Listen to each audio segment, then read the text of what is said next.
dengan teman saya. Saya Ibu Simura Pranatadiana. Oke, kami dari SD 1 Benua, merupakan CGP Angkatan 9 dari Kabupaten Badung, Provinsi Bali. Pada kesempatan siang ini, kami akan melakukan wawancara dengan Ibu Kepala Sekolah yang tempat kami bertugas, di mana beliau ada namanya Bu Atnyani. Kita langsung sapa aja Bu Atnyani. Selamat siang Ibu. Bagaimana kabarnya hari ini Ibu? Baik, kami di sini mohon izin untuk melakukan wawancara kepada Ibu terkait tugas kami di modul 3.1 ya, tentang paradigma nilai-nilai kebijakan dalam memutuskan permasalahan atau masalah ya Bu ya. Nah, niat kami di sini untuk mewawancarai Ibu, kira-kira apakah pernah ada kasus di sekolahnya Ibu yang kaitannya itu nanti dengan dilema etika atau termasuk dengan bujukan moral. Nah, mungkin Pak Lurah bisa menjelaskan sama Ibu dilema etika itu apa, bujukan moral itu apa. Oke, untuk kasus dilema etika Ibu biasanya itu benar lawan benar, di mana posisi si A itu benar, posisi si B juga benar. Benar lawan benar itu disebut bujuk moral. Sedangkan dilema etika adalah di mana kasus yang benar melawan kode etik guru yang dilanggar sama sikapnya yang benar, seperti itu. Jadi untuk pertanyaannya nanti ada beberapa pertanyaan yang kami akan tanyakan sama Ibu dalam sesi wawancara ini. Mungkin langsung saja Ibu, untuk mengefisienkan waktu, saya yang pertama bertanya, selama ini bagaimana Ibu Kepala dapat mengidentifikasi kasus-kasus yang merupakan dilema etika sama bujukan moral yang ada di sekolah ini? Pertama, kalau mengidentifikasinya kita melihat dari kasusnya. Dari kasus-kasus yang terjadi itu yang mana termasuk dilema etika dan dilema moral. Dari sanalah kita bisa mengidentifikasinya. Oke, baik. Saya sambung lagi ya Pak Murah ya, terkait dengan pertanyaan Pak Murah tadi, dilema etika atau bujukan moral. Saya pribadi kepingin tahu sih Bu, berarti di sekolah D1 ini adakah pernah ada kasus atau permasalahan terkait itu Ibu? Pasti saja dimanapun, bukan di SD 1 saja, rasanya dimanapun pasti ada di masyarakat, di sekolah lain itu. Karena kita hidup bermasyarakat, karena kita selalu berhubungan sosial, itu pasti ada dilema yang tidak bisa kita hindari. Oh baik, kalau gitu bisa diceritakan kasusnya itu seperti apa Ibu tadi biar kita bisa kasusnya seperti ini misalnya di Bali. Kalau kita kan di Bali, di Bali itu banyak upacara adat juga. Salah satu pihak kita kalau ada kegiatan guru misalnya di rumah ada upacara adat itu kan dia harus belajar dilema. Tidak kita izinkan salah. Kalau izinkan salah, itu sudah dilema ya, tidak bisa kita. Hanya kita bisa pilih jadinya sejauh mana yang harus kita bisa berikan pada guru. Kita selalu kita presentasikan dan kita selalu tekankan kepada guru juga untuk selalu pilih yang mana penting sekali, Pak. Tidak semua di jalurnya. Itu saja sih. Pertanyaan berikutnya Ibu, menyambung yang tadi, langkah-langkah atau prosedur yang seperti apa yang biasa Ibu lakukan menangani kasus dilema yang tadi Ibu alami tersebut? Langkah-langkah pertama kita melakukan pendekatan dengan orangnya dulu. Bagaimana kita harus tahu apa latar belakangnya, apa yang terjadi dan bagaimana. Setelah itu kita bisa mengidentifikasikan. Nah, setelah itu baru kita bisa menanganinya secara tepat. Oke, baik. Artinya melakukan pendekatan pribadi dulu ya. Kita tidak langsung bisa ngecas langsung. Kita bertanya dulu secara pribadi, ada apa, kenapa, kok bisa begini, bagaimana, terus baru kita bisa memutuskan. Oke. Mencari solusi bersama Bu ya, agar semuanya sama-sama benar. Dan baik, saya lanjutkan pertanyaannya Bu. Kira-kira hal apa saja yang selama ini Bu Kepala lakukan yang merupakan itu dianggap efektif dalam mengambil keputusan pada kasus-kasus dilema etika yang diinfokan tadi sama Ibu? Pertama yang efektif yang bisa kita lakukan, pertama itu sudah kita identifikasi. Setelah itu guru itu berusaha untuk semaksimal mungkin atau seminimal mungkin untuk izin misalnya dalam kegiatan upacara. Nah, kasus-kasus yang kita lakukan di sini adalah dia mencari guru pengganti sehingga anak tidak kosong. Kita tidak pernah dan ibu juga tidak pernah menginginkan di sekolah kita sampai anak tidak dapat proses pembelajaran. Jika memang guru itu izin dalam ada suatu kegiatan keagamaan atau kegiatan apapun yang di luar, wajib mereka mencari pengganti siapa yang akan tinggal di kelasnya untuk memberikan pembelajaran. Oke, berarti artinya gini ya Bu ya, pelayanan ke siswa tetap jalan, guru yang bersangkutan ada keperluan tetap jalan, sama-sama jalan gitu ya. Pasti tentu ada tantangan ya Ibu dalam melakukan dan melakukan kebijakan yang Ibu lakukan yang sangat baik tersebut. Terus pertanyaan berikutnya, apa tantangan dalam pengambilan keputusan pada kasus dilema etika yang Ibu lalui tadi itu? Tantangannya mungkin kadang-kadang ada rasa ketidakadilan. Itu rasa ketidakadilan atas satu pihak.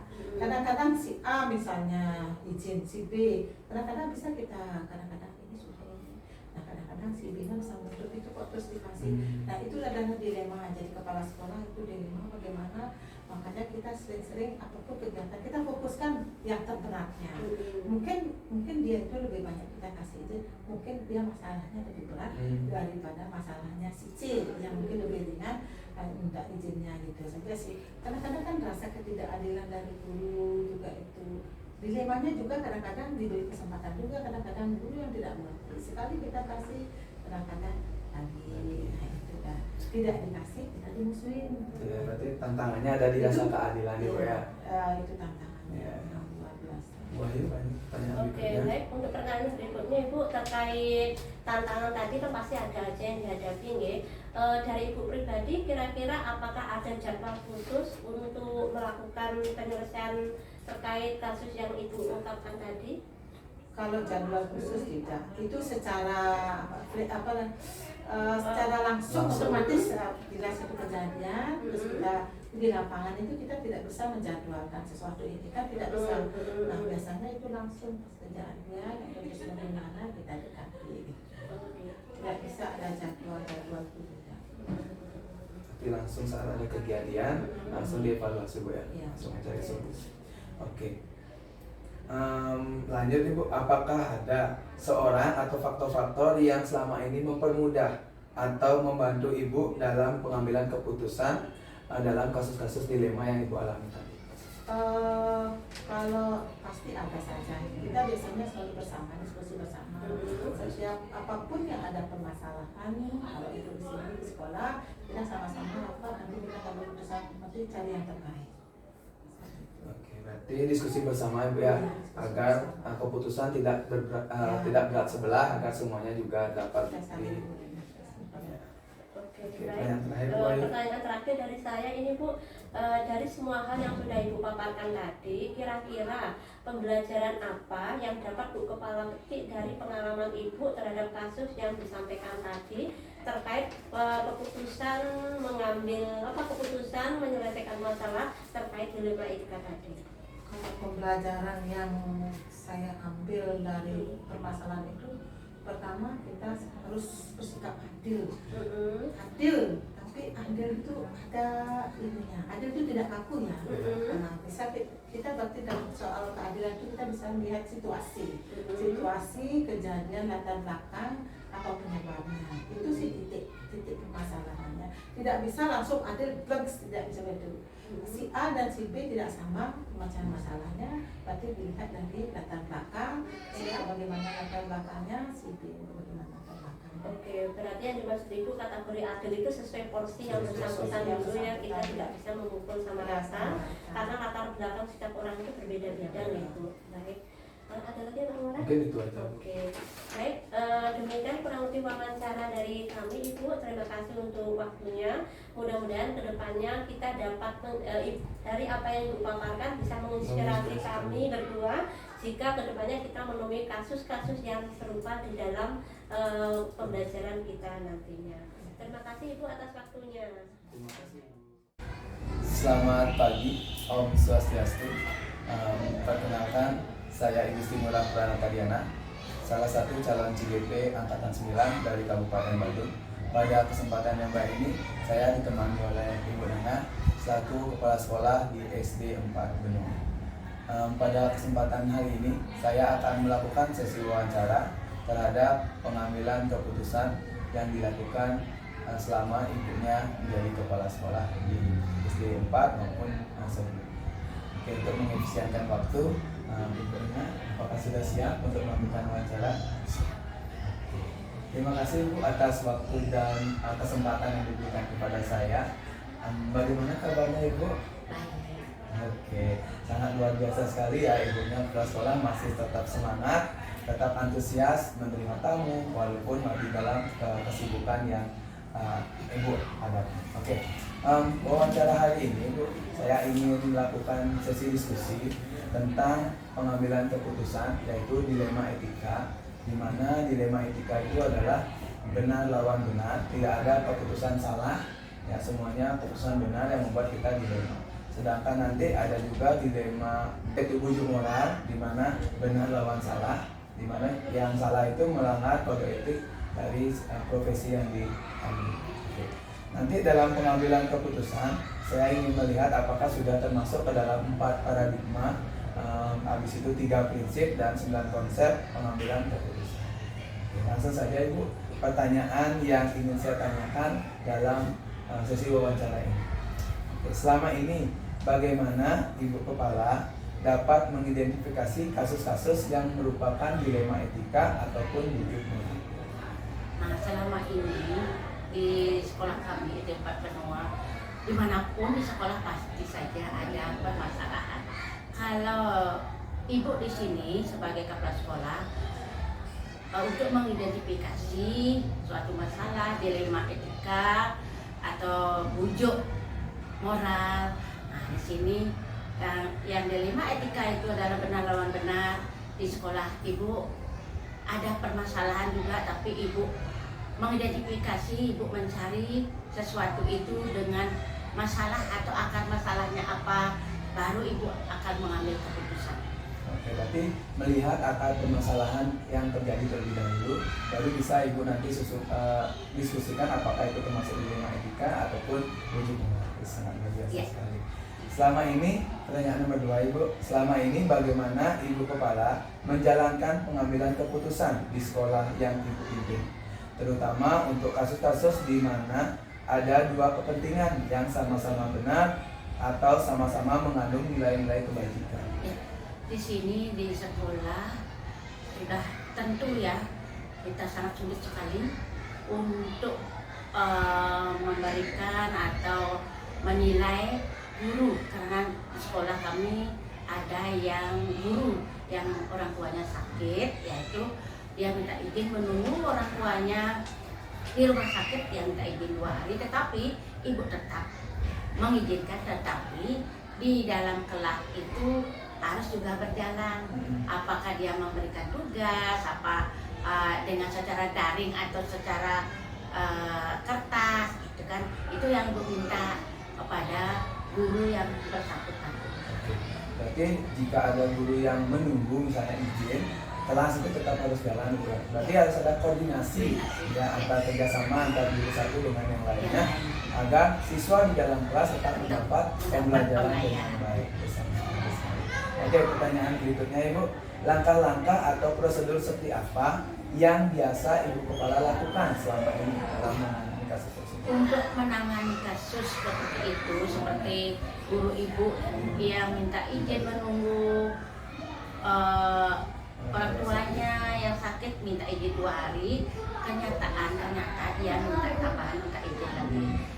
Itu kan ibu tidak berani karena itu benar lawan benar, itu dilema etika. Ibu memberikan dia izin, tapi tetap juga ibu mencari masalahnya apa sih dia minta izin, kenapa dia minta izin lagi sekali, karena orang tuanya itu tidak ada yang mengantar untuk pulangnya itu.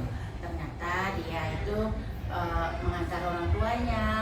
Nah sekarang kembali ke sekolah juga kemacetan di jalan, gitu kan? Kita juga kemanusiaan juga, ibu tidak berani memberikan keputusan bahwa dia itu orangnya malas, enggak. Itu tetap ibu mencari masalah-masalahnya. Dilema etika itu dia benar juga karena mengurus orang tua, dia benar juga karena sekarang tidak ada yang antar orang tuanya, itu kan. Nah itu dari ibu. Berarti langkah-langkah yang ibu ambil itu mencari pertama pokok permasalahan, habis itu baru kita mencari solusi ya atas masalah yang dialami oleh guru tersebut agar tidak berat sebelah pihak. Ya, Nanti dikira tidak memberikan izin, nanti padahal udah diberi keleluasaan. Pertanyaan berikutnya ibu, hal-hal apa saja yang selama ini ibu kepala anggap efektif dalam pengambilan keputusan pada kasus dilema etika yang ibu alami tadi? Ya, Hal yang positif. hal-hal yang secara efektif itu dah ibu pasti minta dia setiap izin harus ada WA atau minta izin kepada ibu, kepada teman-teman supaya nanti di kelasnya ada yang bertanggung jawab, supaya di kelasnya itu bisa juga berjalan dengan lancar, dia juga bisa tenang minta izin. Itu yang berminta pasti harus ada koordinasi sesama teman, sesama ibu dulu, pertama ibu baru teman-teman. Berarti harus menginformasikan kepada ibu jika ada izin gitu yang izin agar proses pembelajaran tetap berjalan, siswa juga tetap mendapat pembelajaran, tidak sehingga siswa itu ya tetap terfasilitasi. Oke. Pertanyaan berikutnya ibu, hal apa saja yang selama ini merupakan tantangan ibu dalam pengambilan keputusan pada kasus dilema etika yang ibu alami tersebut? Ya, sudah jelas tantangan itu pasti ada ya. Tantangan sekarang ada guru yang tak izin, tetapi guru yang lain pasti bilang, oh kok dia dikasih izin 3 hari, dia minta 2 izin 2 hari, itu kan itu pasti dia karena dia tidak tahu permasalahannya. Itu tantangan lain. Padahal ibu itu tetap sama, itu warga kita, warga sekolah tetap kita sama, adil, yang minta izin sesuai dengan situasinya. Berarti mungkin ada ibu ya yang merasa tidak adil ya, padahal sudah jelas bahwa guru yang bersangkutan ini sudah melapor apa masalah yang dialami tersebut. Jadi sesuai dengan porsi yang izin yang diminta oleh guru. Oke. Pertanyaan berikutnya ibu nomor 6, apakah ibu kepala memiliki sebuah tata kala atau jadwal tertentu dalam sebuah penyelesaian kasus dilema etika? Apakah ibu kepala langsung menyelesaikan di tempat atau memiliki sebuah jadwal untuk menyelesaikan bentuk atau prosedur seperti apa yang ibu kepala lakukan? Kalau ibu di sini jadwal tidak ada jadwal. Kita melihat situasi setiap satu masalah kita harus langsung tangani dengan baik dan dengan sabar untuk mendapatkan hasil yang terbaik. Tapi langsung menangani jika terjadi permasalahan tersebut agar tidak merembet kemana-mana ya Bu ya. Oke, pertanyaan berikutnya Ibu, adakah seseorang atau faktor-faktor apa saja yang selama ini mempermudah atau membantu ibu kepala dalam pengambilan keputusan dalam kasus dilema etika tersebut? Sudah jelas di dalam mengambil keputusan itu tidak bisa sendiri, kepala sekolah tidak bisa mencari kebaikan untuk sekolah, tidak bisa sendiri.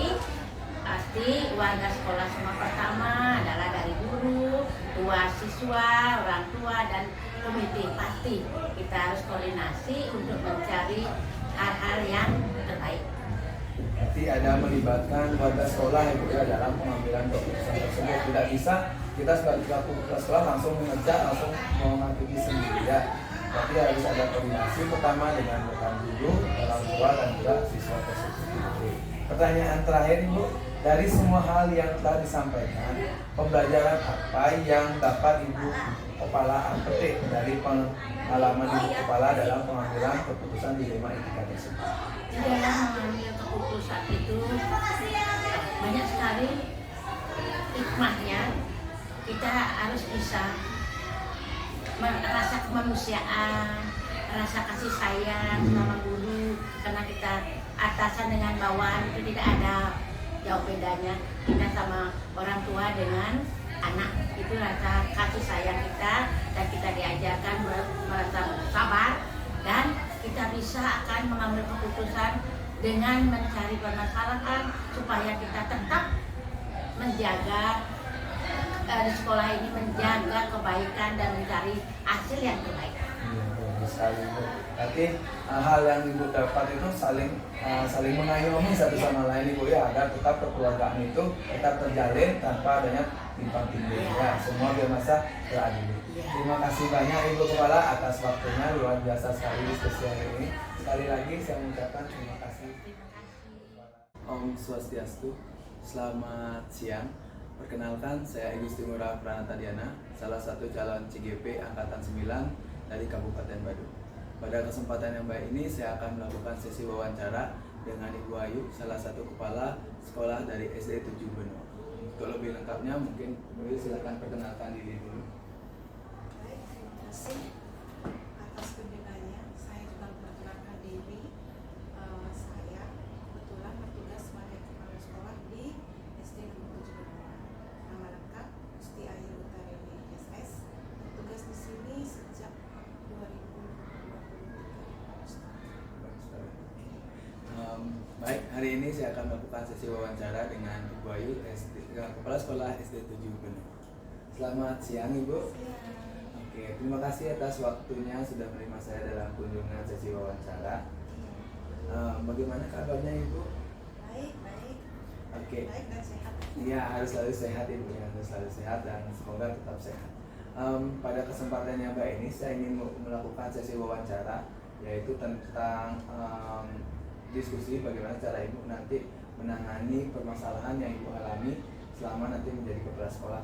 Ya. Oke, di sekolah SD 7 Benua ada nggak kasus yang Ibu temui? Mungkin Ibu sebelum kita lanjut tentang pertanyaan, mungkin Ibu bisa bercerita kasus apa yang ada atau yang Ibu alami di SD 7 Benua. Sebenarnya ada ya, ada namanya sekolah pasti ada berbagai macam kasus dari anak-anak sendiri, kemudian dari teman-teman kerja, masalah waktu dan sebagainya. Tapi selama ini semuanya bisa teratasi. Jadi pasti setiap sekolah itu pasti ada kasus. Nah, mungkin tidak ada ya, entah itu dengan guru, dengan siswa, dengan lingkungan pun kita pasti. Oke, lanjut ke pertanyaan Ibu. Selama ini bagaimana Ibu Kepala Sekolah dapat mengidentifikasi kasus-kasus yang Ibu alami, yaitu yang mana merupakan dilema etika atau rujukan moral? Pertama, dalam mengidentifikasi kasus itu kita lihat dulu ya kejadian apa sehari-harinya seperti apa. Kemudian dalam hal ini mungkin saya lebih fokus ke kasus yang terjadi di anak didik. Kita lihat kesehariannya, harinya, kemudian setelah itu baru langkah kedua saya sering diskusikan dengan wali kelas yang lagi bagaimana kelas mungkin Oke, yang pertama berarti Ibu pasti tentunya mengidentifikasi ya apakah itu termasuk kasus wujud moral atau dilema itu.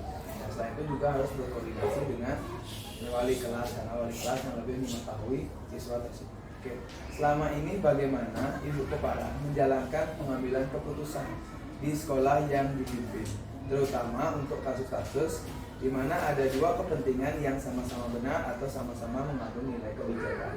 Nah, di sini kasus yang saya anggap itu nilai kasus dilema etika, di mana benar lawan benar, tidak ada jawaban salah ya atau keputusan yang Ibu ambil. Kalau mengatasi kasus dilema etika ya, saya lebih suka menggunakan forum diskusi dengan teman-teman. Karena di awal saya masuk ke sini saya sudah berpedoman bahwa kita adalah keluarga. Jadi apapun yang terjadi, saya lebih suka mendiskusikan dulu dengan teman-teman. Kita kumpul dulu bersama, sehingga setiap orang mengeluarkan pendapatnya untuk satu kasus tersebut. Nanti dari sana baru kita bersama-sama keputusan apa yang diambil dengan menurunkan ego masing-masing. Sebab keputusan yang nanti diambil kan belum tentu seperti yang kita inginkan ya. Apa yang kita ambil itu adalah dari suara terbanyak. Jadi dapat disimpulkan saat Ibu mengambil keputusan itu tentu ada musyawarah Ya, atau diskusi saya lebih suka ya. nyebutnya diskusi. Diskusi ya, diskusi bersama antar guru, kepala sekolah dengan menunjukkan ego masing-masing agar nantinya tercipta satu kesepakatan bersama. Ya. Oke, pertanyaan berikutnya Ibu, langkah-langkah atau prosedur seperti apa yang biasa Ibu lakukan selama ini dalam pengambilan keputusan? Biasanya setelah kita tahu masalahnya ya kita dapat laporan. Dan untuk kadang saya lihat sendiri ya harus lebih banyak informasi. Kita lihat dulu kasusnya seperti apa. Saya bicarakan dengan wali kelas, kemudian kita kumpulkan dengan teman-teman supaya semua tahu apapun yang terjadi di sekolah ini, tidak hanya wali kelas dan wali sekolah yang tahu, tapi saya berharap semua teman-teman wali sekolah, guru-guru ya tahu apa yang terjadi di sekolah kita.